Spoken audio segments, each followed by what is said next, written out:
साथीहरू 1 मिनट अब 1 मिनट हो हिँडेपछि पुग्छ भनेको छ एक म्याप हेरेर हिँड्नुपर्छ है अघि सुरुमा म अघि आइपुग्नु पर्ने मान्छे त्यही हो म खुसी छु भाइहरू आएको छन्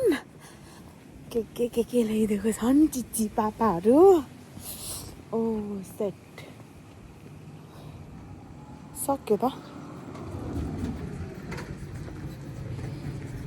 गो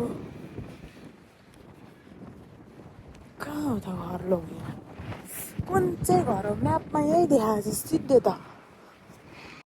ल साथीहरू मेरो भाइहरू चाहिँ आउँदैछन् हाँसी खुसी भएर लगेज ब्याग स्याग दोहोऱ्याउँदै आउँदैछन् मुहारमा चाहिँ खुसी देखेको चाहिँ एकदमै धेरै ह्याप्पी भएर आएको छन् अब एयरपोर्टमा चाहिँ यति धेरै मान्छे थियो क्राउड थियो त्यही भएर मैले भोइस ओभर गरेको आज धेरै हाँसेर आइरहेको छन् खुसी भएर अनि गाइस मैले के भन्छ अरे गाइस मैले पाएको लोकेसन चाहिँ अब मैले आइपुगिसकेँ बाँकी अरू चाहिँ केही पनि थाहा छैन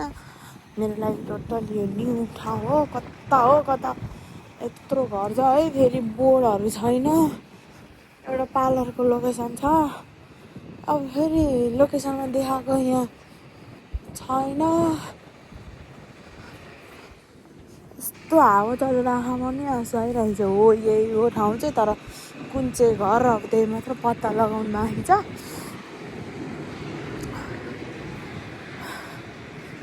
यो त कहाँ हो छ्या गाउँ रहेछ के त झ्याउै लगाइसक्यो ए माया लो तिमी हजुरहरूलाई नि देखाउँछु लोकेसन चाहिँ ऊ त्यो ठ्याक्कै सुरुमा देखाइरहेछ क्या अनि यहाँ मैले लोकेसन चाहिँ जे पठाएको थियो ऊ त्यहाँ छ मैले पत्ता चाहिँ लगाइसकेँ हो नै हो कन्फर्म तर अब यहाँ भाइहरू आइपुगेको छैन म भाइहरू वेट गरेर बसिरहेको छु साथीहरू भाइहरू आउँदैछन् कताबाट आउने हुन् कुनी थाहा चाहिँ छैन भाइहरू आउँदैछन् म त म त यो गाडी होला भाइहरू आउने गाडी भनेको त होइन रहेछ म चाहिँ अब यहाँ बस्छु एकछिन कति जाडो लु घर यता जङ्गल त्यता यही हो साथीहरू अहिले भाइहरू आइपुगेपछि भन्छु ल अहिले भाइहरू आइपुगेपछि म देखाउँछु ल साथीहरू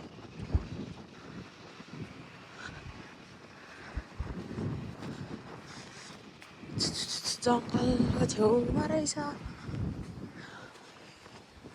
जाडो कति साह्रो भएको पानी पर्न लागिसक्यो म कता बस्ने पानी पऱ्यो त ल्या पानी पऱ्यो म कहाँ बस्ने साथीहरू पानी पऱ्यो पानी कहीँ थिएन न यहाँ चाहिँ छड्की पानी पऱ्यो हावा उत्तिकै छ जाडो अहिले यति धेरै जाडो बढाएछ कि माल्टामा बिहान बेलुका कति जाडो भइरहेछ हिजो कति जाडो भइरहेको थियो साथीहरू अन्त यहाँ बसेको ठाउँ त खोज्नु पऱ्यो नि यो यति छ मान्छेको घरको बाटामा ठस्सेर बसेको जुत्ता त भिजी गयो कालोमा चिनिएन क्या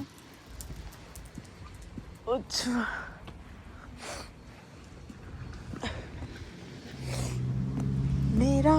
तू मेरा जङ्गल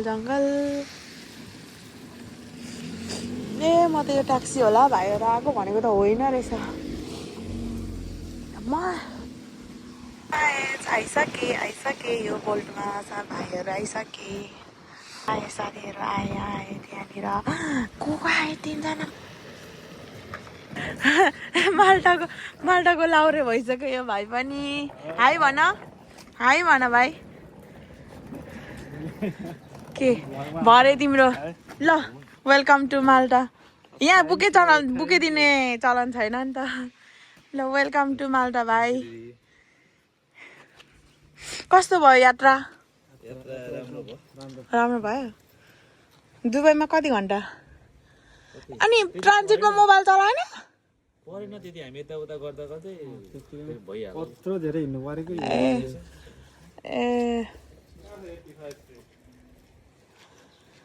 ल ठिक छ कस्तो लाग्यो माल्टा युरोप जस्तो लाग्यो नेपाल जस्तै छ अहिले चिसो छ गाइज हेर्नु न माल्टामा कालकारामा 4 जनाको लागि यस्तो रुममा सुताउँदो रहेछ हामीलाई स्क्याम गरेर फसायो एजेन्टले अनि यो साउले फसायो हामीलाई अर्कै रुम देखायो हो साथीहरू एउटा रुममा 2 जना भनेर रुम अर्कै देखायो अनि फेरि यहाँ ल्याएर 4 जनाको लागि एउटा रुममा चाहिँ सबै कोचाएर बस्ने ठाउँ दराज कबोर्ड केही पनि छैन साथीहरू हेर्नुहोस् त यस्तो बिजोग पार्यो पैसा सबै डिपोजिट पनि लग्यो एडभान्स पनि लग्यो 1 महिनाको फी के भन्छ अरे रेन्ट पनि लग्यो यस्तो बिजोग पारेछ साथीहरू हेर्नु त यहाँदेखि बिजोग के छ अनि फेरि अर्कै प्रब्लम छ त्यो चाहिँ हजुरलाई म पछि भन्छु है त गाइज यो माल्टामा एजेन्टको रुम एजेन्टको चाहिँ हजुरहरू कोही पनि विश्वास नगर्नु होला हामी फसिन अघि नै रुमहरूदेखि नै हाल्नुभयो यस्तो अवस्था छ कि यस्तो डेन्जर यस्तो ठाउँमा रुम एजेन्टले एउटा ठाउँको रुम देखेर अर्को ठाउँको रुम दिएर हामी फसिन भाइहरूलाई फसायो त्यही भएर भाइहरूलाई चाहिँ आफ्नो रुममा लगेर जाँदैछौँ सो त्यति नै पानी परेछ साथीहरू अब कसरी जाने बोल्ट बुक गरेर जानुपर्ने अवस्था हुन्छ त्यसको लागि चाहिँ म घरबाट बिहान चाँडै निस्केर चाहिँ म यहाँ बुझिबतिर माल्टाको बुझिबतिर आएको छु अनि भाइ नेपालबाट हिजो आएको थियो नि त अनि सो भाइको लागि मेरो आज छुट्टी थियो अनि भाइको लागि चाहिँ साथी आइदिएको भाइको चाहिँ आज मेडिकल गर्नुपर्नेछ उसको एकदम अर्जेन्ट कामहरू छ नि त सो अनि छुट्टीको बेला भाइले केही पनि नयाँमा केही थाहा हुन्न भनेर हामी म बुझिबाको समरितामा छु हस्पिटलमा यहाँ देख्न सक्नुहुन्छ समरिता हस्पिटलमा छु अहिले घरबाट चाहिँ आज चाहिँ वेदर पनि यस्तो छ है यस्तो छ पानी परिरहेछ भाइ अपोइन्टमेन्ट लिँदैछ भित्र म चाहिँ यहाँ गरेर बसिराखेको बाहिर भिडियो स्टार्ट गरेको अब के कस्तो हुन्छ भाइको कतिखेर लाग्छ अनि त्यसपछि हामी जाने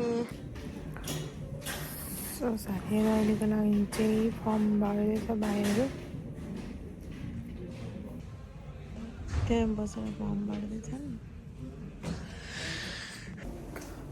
गाइज हामी चाहिँ फर्म भरिसकेर वेटिङमा छौँ भाइहरू गएको छ म चाहिँ वेट गरेर बसिरहेको छु यहाँ मान्छे नै बाहिर निस्केर गइहाल्यो अनि यहाँ छन् पछाडिको 2 जना भाइहरू गर्दैछन् अब गरिसकेपछि हामी निस्किने यहाँबाट हाई भाइ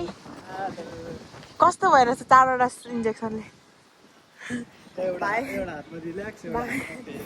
भाइको इन्जेक्सन हानेर हिँडेको साथीहरू हामी चाहिँ अब यता कता नोटरी गरेर त्यहाँ जाने अनि यहाँ पेटमा कस्तो भोक लागिसक्यो म्याप हेर्दै हिँडेर अब 1 घन्टामा सायद घर पुग्छौँ होला अनि माल्टा आइसक्यो चाहिँ हिजोसम्म फोनमा बोलेको थियौँ कता हो एकछिन म्याप हेर्छु बिजोग साथीहरू हेर्नु त बुचिबामा चाहिँ धेरै नेपालीहरू बस्छन् धेरै ठुलो धेरै बिल्डिङहरू छ अनि यहाँ चाहिँ यस्तो पानी परिरहेछ हामी चाहिँ जाँदैछौँ पानी परेर भिगी यहाँको पानी अर्कै खालको हुन्छ हर्रै आउँछ एकैछिन भिगी जान्छ कि अब यता जानुपर्ने अनि यहाँ कामसाम सकाएर घर जानुपर्ने हुन्छ साथीहरू अब फेरि यहाँ म्याप हेर्छु त म गाइस हामी त भिजेर यस्तो भइसक्यौँ बस पर्खिँदैछौँ यहाँनिर बुझिबाको यो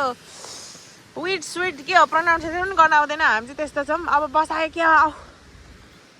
48 मात्र आएछ अर्कोमै जाउँ ल भाइ अर्कोमै जाउँ ल ओइ आयो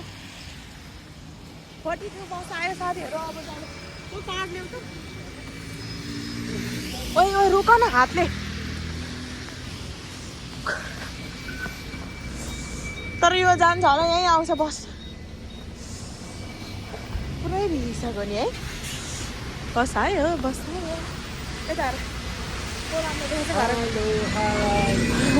यो बसमा जाने साथीहरू आमा गाइस हामी चाहिँ घर आइसक्यौँ अनि म भाइलाई एउटा केही कुरा सोध्न चाहन्छु क्या अनि हामी चाहिँ भाइको आधी काम पनि भयो आधी काम चाहिँ भएन हामी आइसक्यौँ भाइ चाहिँ म भन्दा दाइ जस्तै छ अग्लो छ क्या अनि सुन न म तिमीलाई केही कुरा सोध्छु क्या अहिले तिमीलाई कस्तो यताबाट भएन एङ्गलै भएन यो म धेरै होची भएर ल भन त तिमीलाई कस्तो भइरहेछ कतिवटा यहाँ सिधा भएर इन्टरभ्यू लिँदा तिमीलाई के कतिवटा इन्जेक्सन हान्यो त्यहाँ कहाँ हान्यो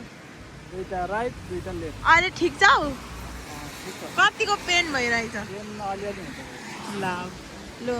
अब हामी चाहिँ अहिले 2 बजिसक्यो होइन 2 बजेर नि 5-10 मिनट भइसक्यो बिहान नानी क्या घुट्टी पानी खाएर गएको अनि केही पनि के त गर जाडो छ पानी दिनभरि घाम पनि देख्न पाइएको छैन अनि भोक पनि लागेको छ अब चाहिँ भिडियो यति नै हो अब गएर छिटो छिटो गम बम भात खानु पर्ने हुन्छ साथीहरू अनि हिजोको र आजको भिडियो मर्ज गरेर हाल्छु म अनि त्यति नै हो अनि नयाँ हुनुहुन्छ भने सब्सक्राइब गरिदिनु होला भिडियो अन्तिमसम्म हेरेर अनि हजुरहरू गरिसक्नु भएकोले चाहिँ लाइक गर्न नबिर्सिनु होला भन्न चाहन्छु सो यति नै बाई बाई